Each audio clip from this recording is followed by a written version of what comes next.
Seguimos dialogando, amigos, con Juan Carlos Protasi. ¿Qué está pasando en el mercado inmobiliario? Estuvimos consultando a Julio Villamide, que es asesor en temas inmobiliarios, hombre que ha estado asesorando a instituciones importantes en el ámbito nacional respecto a proyectos inmobiliarios.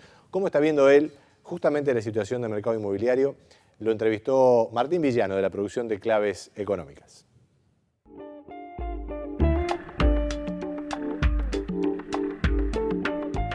Ninguno de esos indicadores a nosotros nos muestra que Uruguay está en un proceso de burbuja inmobiliaria, al menos como las conocidas internacionalmente y las que han estallado en los últimos años en Estados Unidos y en España.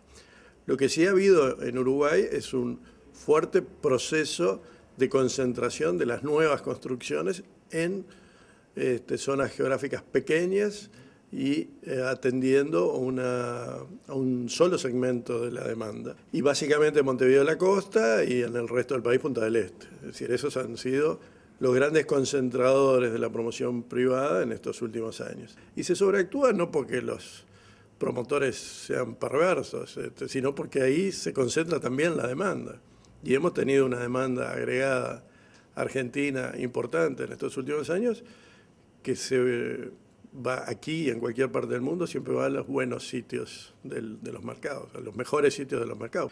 Bueno, los precios han tenido un comportamiento, en el segmento de unidades nuevas han tenido un comportamiento vinculado con el tipo de cambio, es decir, en la medida que el tipo de cambio baja, todos los precios internos en dólares tienden a subir, los costos de construcción también y por lo tanto los precios de venta de las unidades nuevas también. Hoy en zonas de Pocitos, con la incidencia de la tierra, en primera línea, estamos en costos de construcción que ya están en el entorno de los $2.000 el metro cuadrado o más. Por lo tanto, es imposible vender a menos y esos son valores altos en términos históricos y en términos, si uno se quiere, comparativos internacionales. Pero es la consecuencia de un dólar que está en niveles muy bajos.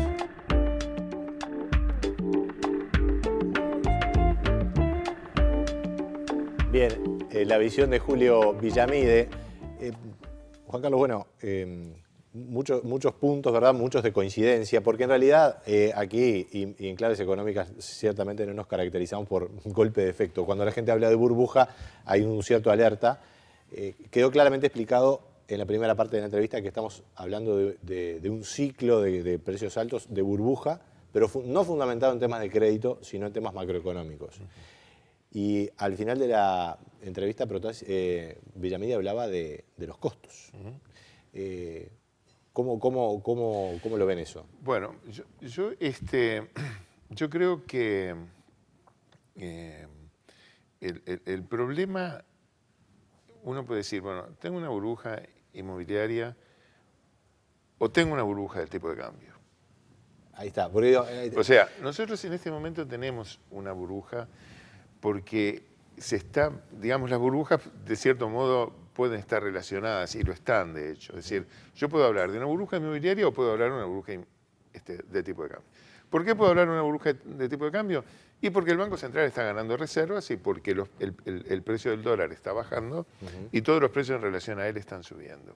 Entonces, hoy hay un problema de atraso cambiario sin ninguna duda. El tipo de cambio en Uruguay ha caído más de lo que cayó internacionalmente. La prueba está que nuestros precios en dólares han crecido 150% desde la última evaluación. Me estoy refiriendo a precios en dólares. En dólares. Hay una pregunta en ese punto, porque cuando se habla de inflación en dólares hay que ver las dos cosas, la inflación nominal y la caída del dólar. Ahora, ¿no es lógico que haya una inflación en dólares cuando los precios internacionales suben de manera por supuesto, drástica? Pero ¿cómo se explica que suban los precios fuera de la región un 70 y acá un 150? O sea, el problema no es que baje el dólar, sino que está bajando demasiado. Claro. O sea, no es que está bajando. Hay más inflación en dólares en Uruguay que en el resto del mundo.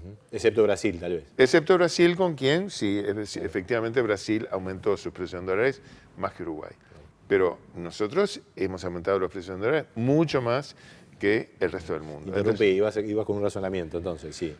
No, es una burbuja de tipo de cambio. Es una burbuja de tipo de cambio que está inflando todo, está inflando los costos, está inflando los precios inmobiliarios, está inflando las utilidades de las empresas. Tú decías que la construcción está amenazada. Y desde mi punto de vista la construcción está amenazada porque está con costos insoportables, generados sobre todo por aumentos salariales que están totalmente fuera de contexto. Son salarios que no son sostenibles para la economía. La economía no va a poder sostener este nivel de crecimiento y este nivel de empleo con esos salarios.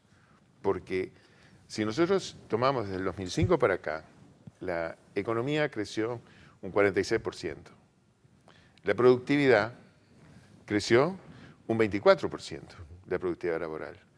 Y los salarios reales crecieron un 36%, todo en el mismo periodo.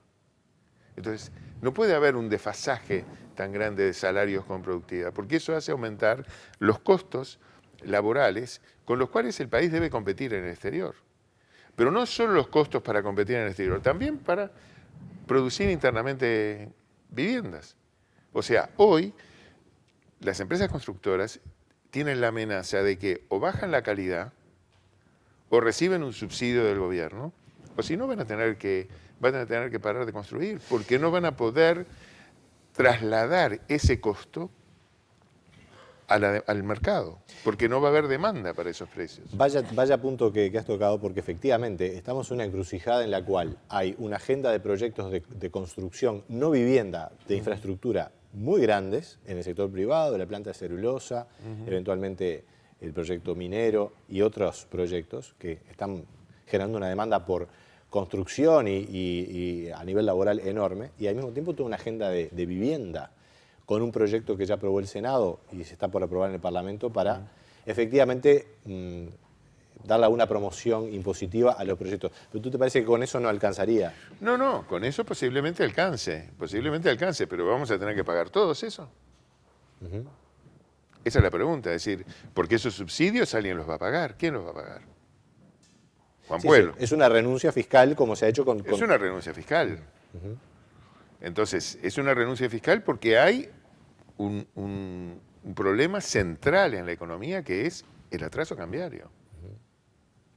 Y esto, mientras este hecho no se reconozca y no se tomen acciones en esa dirección, todo va a estar mal. Es mejor empezar a prever esa salida, esa corrección ya. Obviamente. Ahora, hay un tema trascendente en esto, Juan Carlos. En el 2008 hubo un ciclo de precios altos en dólares en el mundo y Uruguay también fue atrás de eso con el dólar que se venía cayendo también. Vino la crisis financiera y Uruguay devaluó punta a punta casi un 20%. El dólar subió de aquellos 19 en que estaba y se fue a 23 o cerca de eso, 24 casi. O sea, Uruguay pudo aplicar una política de tipo de cambio flexible como es la que de alguna manera hoy está presente. ¿Esa puede ser la herramienta para, si eventualmente nos enfrentamos a un problema, hacer la corrección? Bueno, yo creo que ahí la corrección fue de otra naturaleza. Ahí fue impuesta por las condiciones internacionales, por una crisis de liquidez muy fuerte, una subida de tasas de interés. Acordate que paralelamente a la devaluación cayeron los bonos los bonos del gobierno a la mitad. Sí, fue un escenario casi claro, ¿no? Fue un escenario muy complejo. Yo creo que el camino es el de Uruguay tiene que caminarse a un aterrizaje suave como hizo Brasil, como está tratando de hacer Brasil. No le está haciendo fácil a Brasil tampoco. No le está haciendo fácil tampoco, pero está recortando su gasto. Uruguay tiene que recortar su gasto sí o sí. No puede seguir fomentando estas burbujas, porque cuando hablábamos recién, no es solo la burbuja inmobiliaria, es una burbuja de consumo, es una burbuja de las utilidades de las empresas. ¿Cuánto valen hoy las empresas?